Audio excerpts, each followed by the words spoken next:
Bismillahirrahmanirrahim. Assalamualaikum warahmatullahi wabarakatuh. A'udzu billahi minasyaitonir rajim. Bismillahirrahmanirrahim. Alhamdulillahirabbil alamin. Wassalatu wassalamu ala asyrafil anbiya'i wal mursalin wa ala alihi washabbihi ajma'in. Allahumma rabbana atina min ladunka rahmah wa hayyi' lana min amrina rasyada. Amin ya rabbal alamin. Alhamdulillah, dengan izin dan karunia Allah juga kita dapat bertemu kembali, dan pada pertemuan ke-14 ini kita akan mengkaji surah yang ke-14, yaitu surah Ibrahim alaihissalam. Semoga kiranya dengan mengkaji surah ini kita akan mendapatkan teladan yang baik dan dapat meniru, mencontoh sikap dan perilaku Nabi Ibrahim alaihissalam, dan kita akan dikumpulkan bersama deretan para nabi di yaumil akhir nanti. Amin ya rabbal alamin. Baiklah, kita mulai saja dengan melihat pembahasan pertama, yaitu arti dan makna dari surah Ibrahim alaihissalam. Nabi Ibrahim adalah nabi yang sangat istimewa. Keistimewaan Nabi Ibrahim ini antara lain, pertama, Nabi Ibrahim disebut dengan bapa para nabi. Ini disebabkan bukan saja pada faktanya Nabi Ibrahim adalah bapa dari dua nabi yang terkenal, yaitu Ismail dan Ishak, tapi juga melihat bahwa nabi-nabi setelah Nabi Ibrahim itu sebagian besar itu berasal dari keturunan Nabi Ibrahim. Ada yang dari jalur Nabi Ishak, anaknya Yakub, Yusuf, dan terus sampai ke bawah Nabi Isa alaihissalam. Ada jalur dari Ismail. Dari Ismail ini yang tercatat menjadi nabi hanya seorang, tapi seorang nabi ini itu menjadi sayyid, menjadi penghulu, menjadi pemimpin para nabi yang lain, yaitu Muhammad sallallahu alaihi wasallam. Itulah keistimewaan pertama Nabi Ibrahim menjadi bapa para nabi, yang pada surat Ibrahim itu disebutkan di ayat 39. Alhamdulillahilladzi wahaba li 'alal kibari Ismail wa Ishaq. Inna rabbi lasami'ud du'a. Segala puji bagi Allah yang telah menganugerahkan kepadaku pada hari tuaku Ismail dan Ishak. Sesungguhnya Tuhanku benar-benar maha mendengar memperkenankan doa. Ya, Nabi Ibrahim punya dua orang istri. Dari istrinya bernama Hajar, lahirlah Ismail, yang keturunannya nanti adalah Nabi Muhammad sallallahu alaihi wasallam. Dari istri yang satu lagi, Sarah, istri pertama sebenarnya, lahirlah anaknya Ishak. Ishak mempunyai anak namanya Yakub yang dikenal dengan Israel. Jadi nabi-nabi dari Israel, Bani Israel, itu berasal dari Nabi Ibrahim melalui putranya Ishak alaihissalam. Itu keistimewaan pertama. Keistimewaan kedua, Nabi Ibrahim adalah satu-satunya nabi yang kita sebut dalam sholat kita. Dalam sholat, dalam tahiyat, kita sebut Allahumma salli ala Muhammad wa ala ali Muhammad kama shallaita ala Ibrahim wa ala ali Ibrahim. Jadi hanya Nabi Muhammad sallallahu alaihi wasallam dan Nabi Ibrahim yang disebut dalam sholat kita untuk menunjukkan kedekatan Nabi Ibrahim dengan Nabi Muhammad, bahwa Nabi Ibrahim adalah nenek moyang dari Nabi Muhammad sallallahu alaihi wasallam, sekaligus mengingatkan bahwa syariat Nabi Ibrahim itu menjadi syariat Nabi Muhammad sallallahu alaihi wasallam. Pada surat 16, surat An-Nahl, diingatkan kata-kata begini. Ayat 123. Tsumma auhayna ilaika anittabi' millata Ibrahim hanifa wa ma kana minal musyrikin. Kemudian kami wahyukan kepadamu Muhammad, ikutilah agama Ibrahim, seorang yang hanif, dan bukanlah dia termasuk orang-orang yang mempersekutukan Tuhan. Ya, dalam sholat sendiri, kita mengutip apa yang dikatakan oleh Nabi Ibrahim. Inna sholati wa nusuki wa mahyaya wa mamati lillahi rabbil alamin. Itu dihubungkan kepada Nabi Ibrahim. Demikian juga kata-kata inni wajjahtu wajhiya lillazi fataras samawati wal ard, itu dihubungkan dengan Nabi Ibrahim. Ada baiknya kita lihat pada surat 6 dikatakan begini. Surat 6 adalah surah Al-An'am. Ketika menjelaskan tentang Ibrahim, itu dikatakan begini. Ayat 78. Nabi Ibrahim melihat semesta, melihat bulan, melihat matahari. Dikiranya itu Tuhan. Ayat 78 kita baca. Kemudian tak kala dia melihat matahari terbit, dia berkata, inilah Tuhanku, ini yang lebih besar. Maka tak kala matahari itu terbenam, dia berkata, hai kaumku, sesungguhnya aku berlepas diri dari apa yang kamu persekutukan. Lalu sambungannya, inni wajjahtu wajhiya lillazi fataras samawati wal ardo hanifa wa ma ana minal musyrikin. Terjemahkan. Sesungguhnya aku menghadapkan diriku kepada Tuhan yang menciptakan langit dan bumi dengan cenderung kepada agama yang benar. Dan aku bukanlah termasuk orang-orang yang mempersekutukan Tuhan. Itu kita baca dalam doa iftitah kita. Masih surah yang sama, ayat 161, perkataan yang dihubungkan dengan Nabi Ibrahim, yang kita bawa dalam sholat, disebutkan juga. Kita lihat terjemahan ayat 161. Qul innani, ya silakan. Katakanlah, sesungguhnya aku telah ditunjuki oleh Tuhanku kepada jalan yang lurus, yaitu agama yang benar, agama Ibrahim yang lurus, dan Ibrahim itu bukanlah termasuk orang-orang musyrik. Apa kata Nabi Ibrahim? Qul inna salati wa nusuki wa mahyaya wa mamati lillahi rabbil alamin. Silakan. Katakanlah, sesungguhnya sholatku, ibadahku, hidupku, dan matiku hanyalah untuk Allah, Tuhan semesta alam. La syarika lahu wa bidzalika umirtu wa ana awwalul muslimin. Tiada sekutu baginya, dan demikian itulah yang diperintahkan kepadaku, dan aku adalah orang-orang yang pertama menyerahkan diri kepada Allah. Itulah dia beberapa keistimewaan Nabi Ibrahim alaihissalam yang namanya dipakai menjadi judul surah ke-14. Dia adalah bapa para nabi. Dia adalah nama yang disebut dalam sholat kita. Bahkan kata-kata yang dihubungkan dengan Nabi Ibrahim juga kita baca dalam iftitah. Sekian tentang Ibrahim. Kita lihat apa makna di balik surat ini. Kalau tadi arti sudah kita jelaskan melalui siapakah Ibrahim alaihissalam, maka makna di baliknya adalah menyadarkan manusia. Adanya kekuatan dalam diri,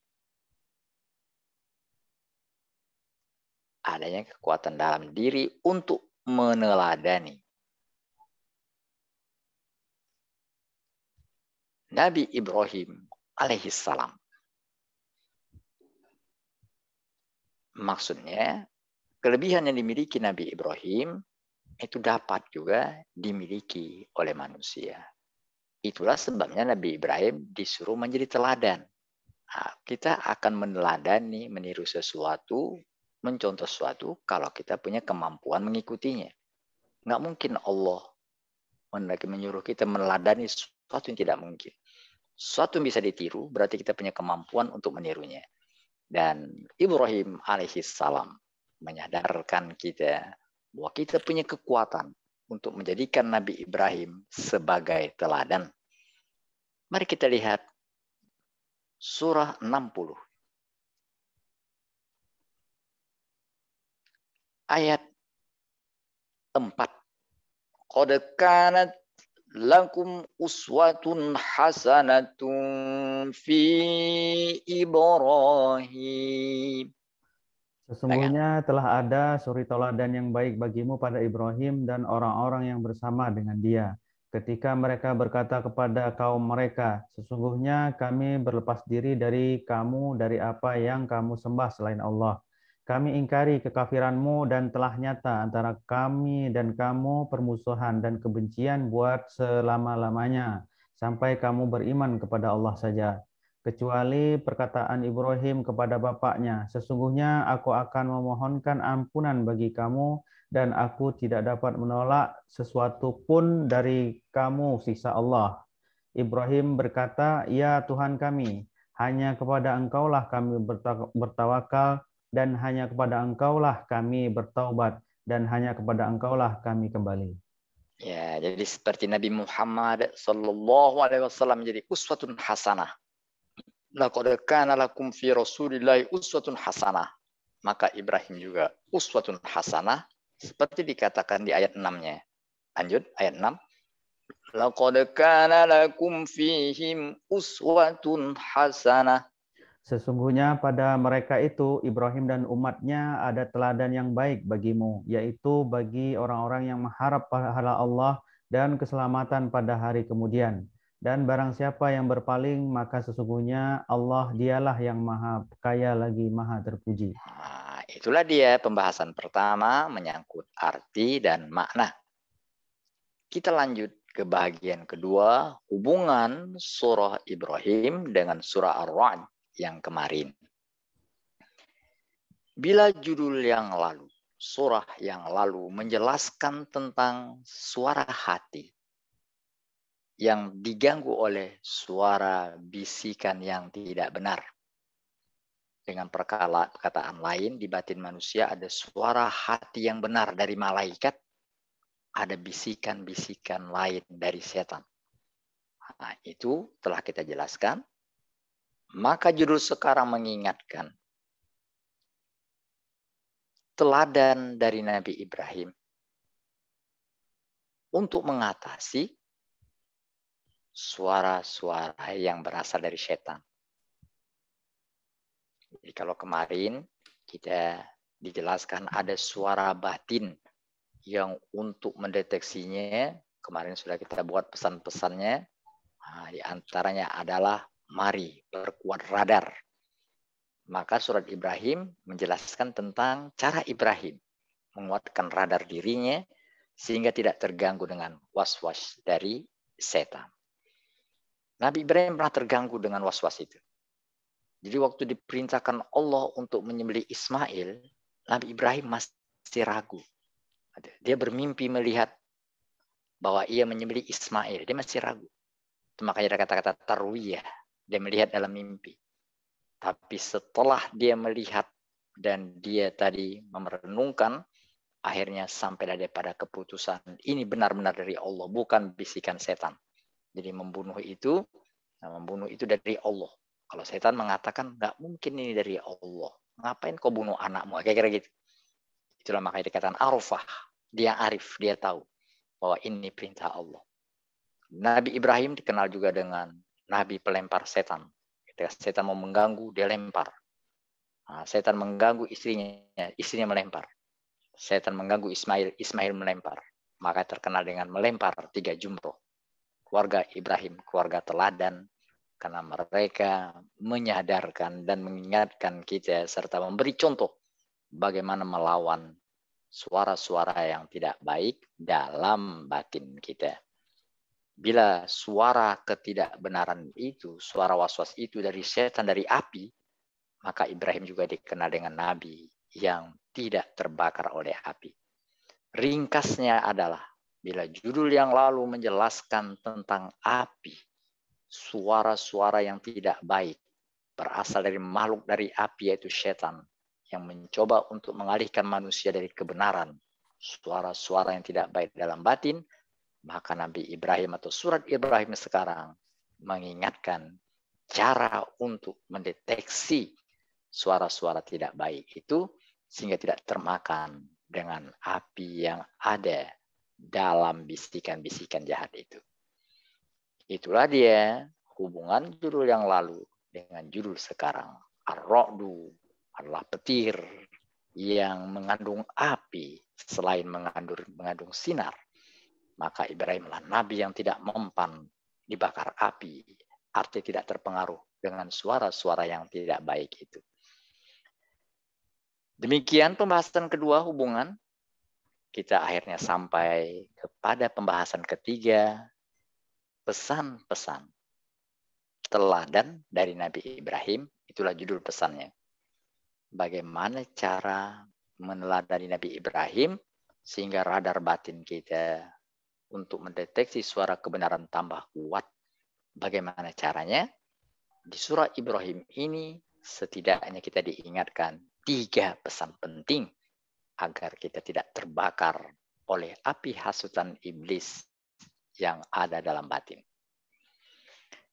Yang pertama teladan Nabi Ibrahim adalah jalani hari-hari kehidupan kita dengan sabar dan syukur.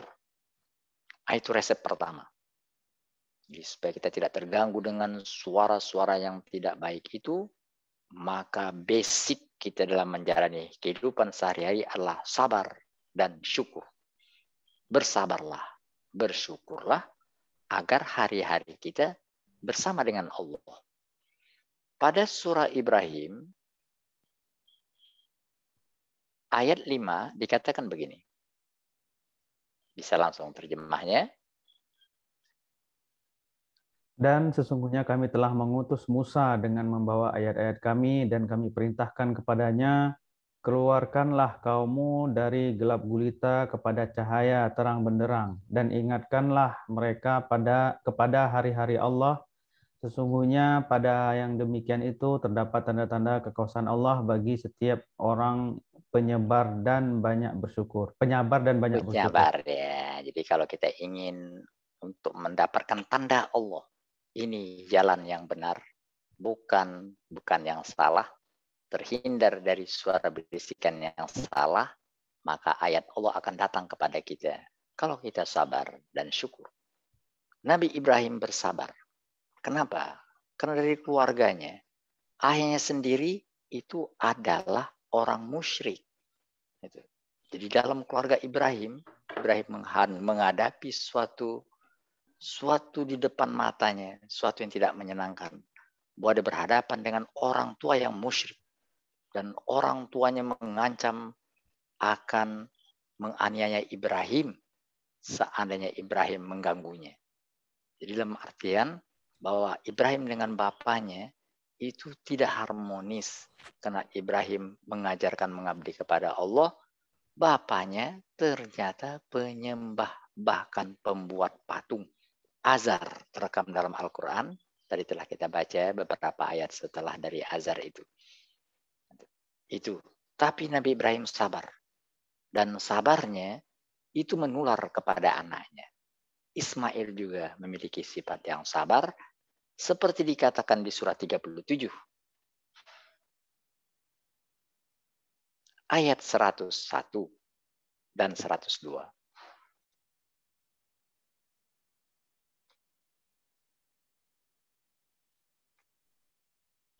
Surat 37 adalah surat Shofat. Maka kami beri dia kabar gembira dengan seorang anak yang amat sabar.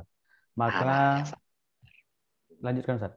Maka tatkala anak itu sampai pada umur sanggup berusaha bersama-sama Ibrahim, Ibrahim berkata, "Hai anakku, sesungguhnya aku melihat dalam mimpi bahwa aku menyembelihmu. Maka pikirkanlah apa pendapatmu." Ia menjawab, "Hai bapakku, kerjakanlah apa yang diperintahkan kepadamu. Insya Allah aku akan mendapati termasuk orang-orang yang sabar." Menghadapi sesuatu yang tidak menyenangkan, Nabi Ibrahim sabar. Mencoba untuk menasihati bapaknya. Bapaknya melawan bahkan mengancam. Nabi Ibrahim lalu menghindar. Tapi dia juga bersyukur. Karena rupanya selain dari keluarganya ada yang tidak sejalan, rupanya anak-anaknya itu adalah anak-anak yang baik. Seperti tadi yang kita baca di ayat 39 tentang Ibrahim. Dia mengatakan, alhamdulillah, bapakku begini, tapi anakku begini. Jadi sabar dan syukur itu tidak akan terpancing oleh hasutan setan. Baca kembali surat 14 ayat 39. Setelah Nabi Ibrahim dikatakan bersabar, maka dia juga bersyukur, dan kata-kata syukurnya direfleksikan dengan kata-kata alhamdulillahilladzi wahabali. Silakan baca ayat 39. Segala puji bagi Allah yang telah menganugerahkan kepadaku pada hari tuaku Ismail dan Ishak. Sesungguhnya Tuhanku benar-benar Maha mendengar, memperkenankan doa. Ya, jadi itulah dia cara pertama, teladan Nabi Ibrahim yang patut kita teladani. Jalani hidup kita dengan sabar dan syukur. Tidak ada orang yang mengalami kesenangan terus-menerus. Tidak ada pula orang yang mengalami kesusahan terus-menerus. Oleh karena itu, saat kita menghadapi yang tidak menyenangkan, sabar. Saat menghadapi yang menyenangkan, syukur. Karena ada orang saat menghadapi yang tidak menyenangkan, mengeluh. Saat mengalami yang menyenangkan, lupa diri. Itu salah. Yang benarnya adalah saat kita menghadapi hal tidak menyenangkan, sabar. Sedangkan saat mengalami hal yang menyenangkan, syukur. Syukuri apa yang ada. Hidup adalah anugerah. Tetap jalani hidup ini, melakukan yang terbaik. Itu pesan dari sebuah lagu, tapi itulah pesan syukur. Syukur itu artinya saat kita mengalami hal yang menyenangkan, jangan sampai lupa kepada Allah. Tentang syukur, itu dijelaskan di surat Ibrahim ayat 7. Mari kita baca, itu sudah populer kita dengar. La in syakartum, kita baca dari awalnya. Dan ingatlah juga tatkala Tuhanmu memaklumkan, sesungguhnya jika kamu bersyukur, pasti kami akan menambah nikmat kepada kamu. Dan jika kamu mengingkari nikmatku, maka sesungguhnya azabku sangat pedih. Ya, jangan terbalik. Ketika mendapatkan nikmat, malah kesempatan untuk buat yang nggak benar. Jadi ada orang mendapatkan uang 10.000, dia sabar. Dan dia gunakan untuk makan di lesehan. Karena cuma 10.000 atau 20.000. Itu harga lesehan pinggir jalan. Nah, jangan sampai dapat 10 M, dia langsung beralih 10 M. Bukan lagi lesehan, Las Vegas. Nah, jadi merubah nikmat Allah untuk yang nggak benar, seperti dikatakan di ayat 28. Alam tara ilal ladzina baddalu ni'matallahi kufran wa ahallu qaumahum daral bawar. Tidakkah kamu memperhatikan orang-orang yang telah menukar nikmat Allah dengan kekafiran dan menjatuhkan kaumnya ke lembah kebinasaan? Ya, jadi sabar dan syukur itu teladan pertama dari Nabi Ibrahim alaihissalam, dipraktekkan dalam kehidupannya. Bersabar menghadapi hal yang tidak baik, yang tidak menyenangkan, dan bersyukur saat mendapatkan kelimpahan. Itulah pesan pertama. Pesan kedua, Nabi Ibrahim itu, pesan keduanya adalah menjaga kata-kata. Hanya berkata yang benar, berkata yang baik. Jadi tidak berkata yang dusta, tidak mengingkari janji. Nabi Ibrahim. Jadi berkata yang baik, menjaga kata-kata. Jadi kata-kata itu benar. Kata-kata itu tidak bohong. Dia tidak berjanji untuk diingkari. Dia berjanji untuk ditepati. Nah, karena mengingkari janji atau bicara dusta itu merupakan strategi setan. Dan setan tidak mau disalahkan. Seperti dikatakan di surat 14 ayat 22. 22. Surat kajian kita, tapi ayat 22. Wa qala syaitanu lamma qudiyal amr. Dan berkatalah setan tak kala perkara hisab telah diselesaikan. Sesungguhnya Allah telah menjanjikan kepada kamu janji yang benar, dan aku pun telah menjanjikan kepadamu tetapi aku menyalahinya. Sekali-sekali tidak ada kekuasaan bagiku terhadapmu, melainkan sekedar aku menyuruh kamu, lalu kamu mematuhi seruanku. Oleh sebab itu, janganlah kamu mencerca aku, akan tetapi cercalah dirimu sendiri. Aku sekali-sekali tidak dapat menolongmu, dan kamu pun sekali-sekali tidak dapat menolongku. Sesungguhnya aku tidak membenarkan perbuatanmu mempersekutukan aku dengan Allah sejak dahulu. Sesungguhnya orang-orang yang zalim itu mendapat siksa yang pedih. Nah, terus Nabi Ibrahim dia tidak mau termakan dengan setan. Setan berjanji tapi mengkhianati. Itu kata setan.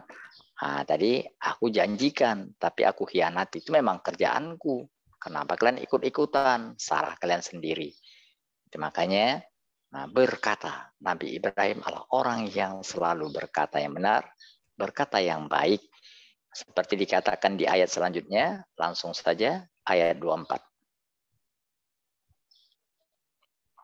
Tidakkah kamu perhatikan bagaimana Allah telah membuat perumpamaan kalimat yang baik kepada pohon yang baik, akarnya teguh dan cabangnya menjulang ke langit? Nah, jadi kata-kata yang baik itu berarti kita memperkuat batin kita. Sedangkan berkata yang tidak baik membuat batin kita menjadi gersang karena ditumbuhi oleh berbagai virus yang dilancarkan oleh setan. Lanjut. Pohon itu memberikan buahnya kepada setiap musim dengan seizin Tuhannya. Allah membuat perumpamaan-perumpamaan itu untuk manusia supaya mereka selalu ingat. Nah, itu lanjut satu lagi sebagai Dan kontranya. Dan perumpamaan kalimat yang buruk seperti pohon yang buruk yang telah dicabut dengan akar-akarnya dari permukaan bumi, tidak dapat tetap tegak sedikit pun. Itu dia. Jadi orang-orang yang berkata yang buruk, itu akan menuai nanti kesedihan saat dia meninggalkan dunia ini, karena kata-kata bohong tidak akan dapat menolong. Tidak akan dapat mengucapkan kata-kata la ilaha illallah. Lanjut satu ayat lagi. Allah meneguhkan iman orang-orang yang beriman dengan ucapan yang teguh itu dalam kehidupan dunia dan di akhirat, dan Allah menyesatkan orang-orang yang zalim dan memperbuat apa yang dia kehendaki. Nah, itulah dia teladan kedua dari Nabi Ibrahim. Ibrahim orang yang berkata jujur. Itu diabadikan pada surah 19 ayat 41. 19 surat Maryam. Penjelasan tentang perlunya berkata yang baik itu ditegaskan di surat Maryam ayat 41. Ceritakanlah hai Muhammad kisah Ibrahim di dalam kitab Al-Quran ini. Sesungguhnya ia adalah orang yang sangat membenarkan lagi seorang nabi. Ya, dia sangat membenarkan, bicaranya benar. Dia berjanji benar. Itu makanya dia pernah berjanji. Sebenarnya salah, tapi untuk menghormati janjinya, Allah sampai hargai dengan boleh, tapi sekali aja. Yaitu seperti dikatakan di ayat 47. Langsung 47.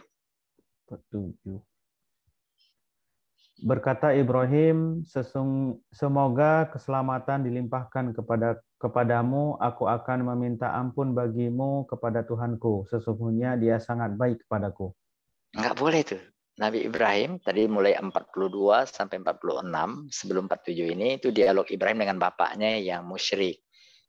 Bapaknya mengatakan pergi. Kalau tidak kau akan kurajam. Ibrahim pergi. Tapi dia berkata, aku akan mohon ampun untukmu. Itu enggak boleh. Tapi Nabi Ibrahim memohonkan ampun juga. Seperti dikatakan di surat 14 kembali, ayat 41. Rabbana ufir li waliwalidayya walil mu'minina yawma yaqumul hisab.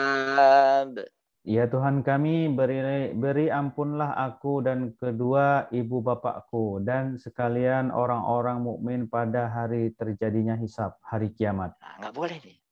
Nggak boleh tuh. Kalau orang tua yang muslim nggak boleh kata-kata Rabbi firli wali walidayya. Di seorang mempunyai orang tua yang non muslim, dia nggak boleh pakai doa ini. Rabbi firli wali walidayya, nggak boleh.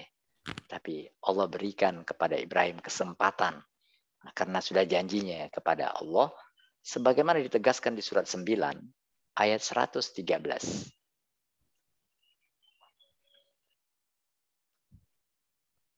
113 ada. Iya. Tiadalah sepatutnya bagi Nabi dan orang-orang yang beriman memintakan ampun kepada Allah bagi orang-orang musyrik, walaupun orang-orang musyrik itu adalah kaum kerabatnya. Sesudah jelas bagi mereka bahwasanya orang-orang musyrik itu adalah penghuni neraka jahanam. Nah, maksudnya orang musyrik kan diponis neraka. Kalau sudah mati juga, itu nggak ada kesempatan untuk mendoakannya lagi. Tapi Nabi Ibrahim pernah tertera doanya untuk orang tuanya. Allah klarifikasi melalui ayat selanjutnya. Dan permintaan ampun dari Ibrahim kepada Allah untuk bapaknya tidak lain hanyalah karena suatu janji yang telah diikrarkannya kepada bapaknya itu. Maka tak kalah jelas bagi Ibrahim bahwa bapaknya itu adalah musuh Allah, maka Ibrahim berlepas diri darinya. Sesungguhnya Ibrahim adalah orang yang sangat lembut hatinya lagi penyantun. Aja deh, penyantun. Menjaga kata-kata, tidak menyakitkan. Dan kalau berjanji, dia akan tepati. Pernah berjanji tapi salah, Allah menghormatinya. Silakan. Tapi setelah itu, Nabi Ibrahim berlepas diri untuk menyelesaikan janjinya saja. Tapi intinya sekali lagi adalah Ibrahim mengajarkan kepada kita untuk menjaga kata-kata. Dan kata-kata yang baik itu berarti bebas dari virus setan. Tanda setan masuk ke batin manusia terlihat dari virusnya. Virus setan itu kelihatan sudah menjalar ke diri manusia lewat mulut, lewat bicara seseorang. Seorang yang bicara tidak benar, selalu berdusta, selalu mengatakan kata-kata yang penuh dosa, sebenarnya telah menurunkan pengaruh setan ke dalam batinnya. Seperti ditegaskan di surat 26 ayat 221. Surah 26 adalah surat Asy-Syu'ara ayat 221 adalah ayat-ayat menjelang akhir. Hal unabbi'ukum ala man tanazzalu syayatin. Silakan. Apakah akan aku beritakan kepadamu kepada siapa setan-setan itu turun? Nah, mau tidak ku beritahu orang-orang yang sudah termasuk, sudah termakan, sudah menjalar virus setan ke batinnya. Siapa itu? Lanjut. Mereka turun kepada tiap-tiap pendusta lagi yang banyak dosa. Jadi kalau mulutnya suka dusta, banyak dosa, itu berarti batinnya, suara kebenarannya telah pudar.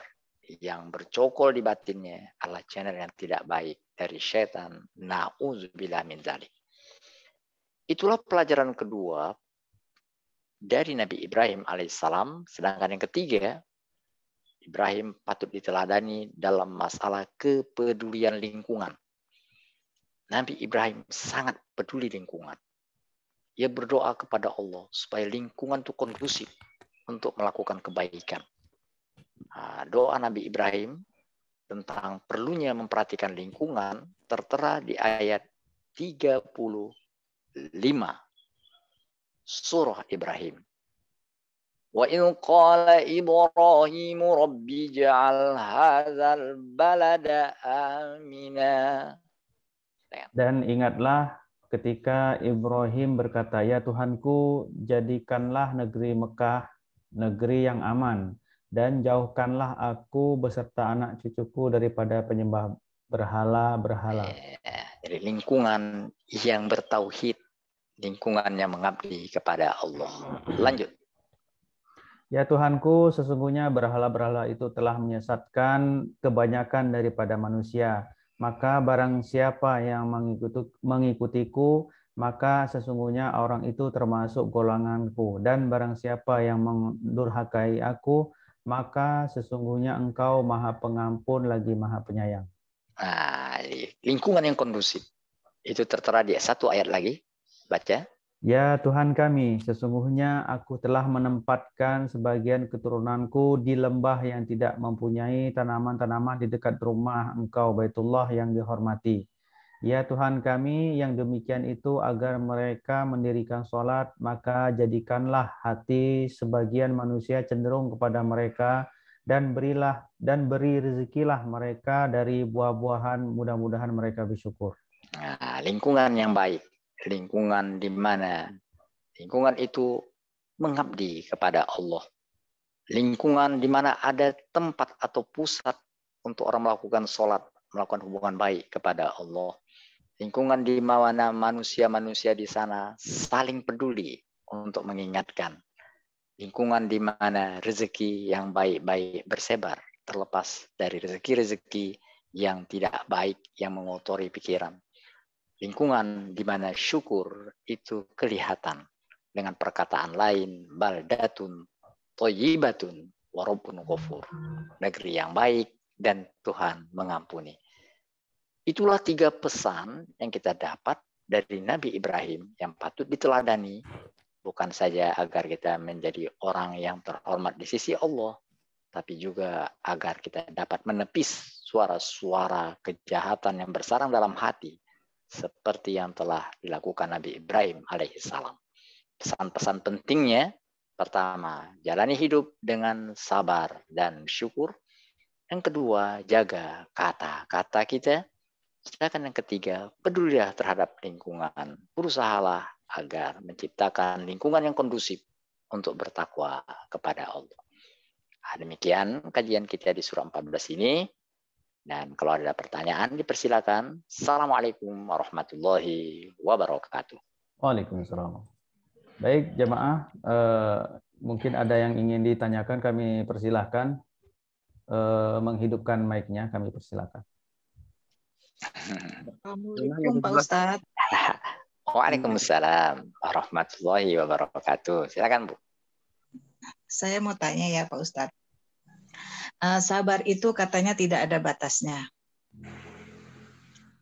Apabila kita mendapatkan cobaan yang begitu menyakitkan, apakah kita harus terus bersabar atau kita melakukan sesuatu yang mungkin tidak sesuai dengan ajaran Allah? Misalkan gini, ketika suami berselingkuh, itu kan di luar dari kehidupan kita selama ini ya.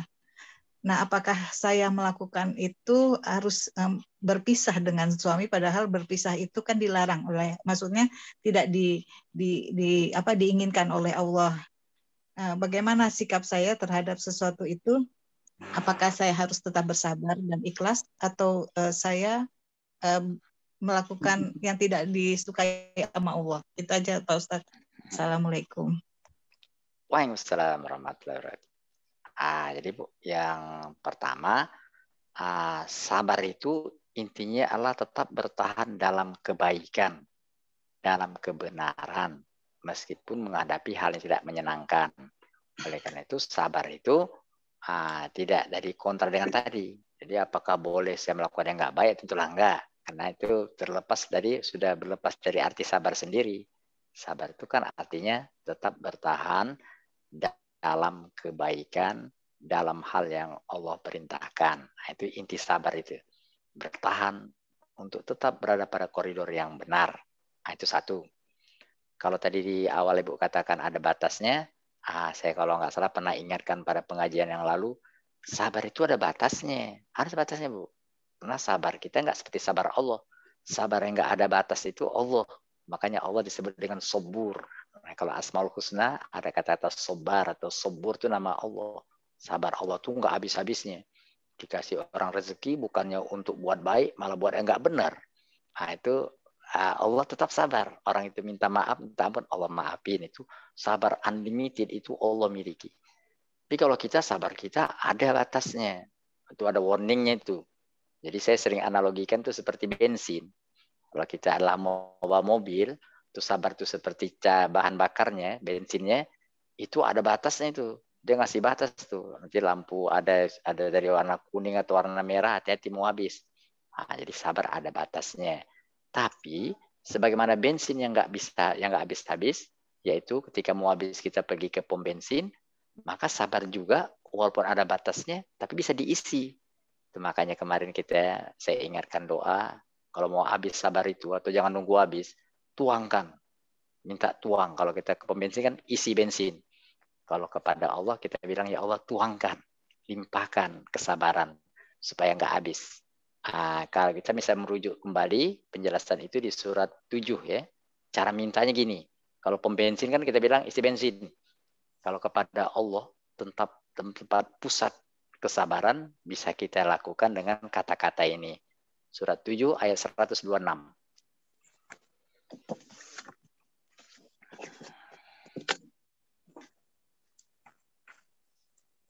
Dan kamu tidak menyalahkan kami, melainkan karena kami telah beriman kepada ayat-ayat Tuhan kami ketika ayat-ayat itu datang kepada kami. Maka berdoa, ya Tuhan kami, limpahkanlah kesabaran kepada kami. Mereka berdoa. Ya, mereka berdoa, ya Tuhan kami, limpahkanlah kesabaran kepada kami, dan wafatkanlah kami dalam keadaan berserah diri kepadamu. Iya, jadi kita mohon kepada Allah agar dilimpahkan kesabaran pada diri kita. Jadi ini berlaku untuk umum ini. Artinya kalau kita nanti udah merasa nggak sabar, Nabi berikan teknik umpamanya kalau kita umpamanya nggak sabar tuh mau marah, kita disuruh kalau kita berdiri suruh duduk akhirnya, atau kita disuruh berwudu supaya ada penawarnya itu air. Tapi kalau bentuk ungkapan adalah Rabbana afri alaina sabra. Ya Allah, tuangkan kesabaran atas diriku. Itu satu. Nah, kalau masuk kepada contoh yang Ibu katakan, yaitu kita mengalami suatu peristiwa seperti tadi, perselingkuhan, itu sebenarnya tentang nggak boleh cerai itu, lihat kasusnya. Secara umum, kita tidak baik untuk mengurai, memutuskan, melepaskan hal yang Allah sudah ikat. Kita ikat tali perkawinan dengan nama Allah, itu tidak baik bila kita urai. Bahkan dalam ajaran terdahulu dikatakan apa yang telah diikat oleh Allah tidak boleh dilepas oleh manusia. Dengan perkata lain, ikatan suami istri itu mengikat terus. Tapi dalam ajaran dibawa oleh Nabi Muhammad SAW, itu perceraian, itu bisa, itu mungkin terjadi. Seperti dikatakan di surat 4.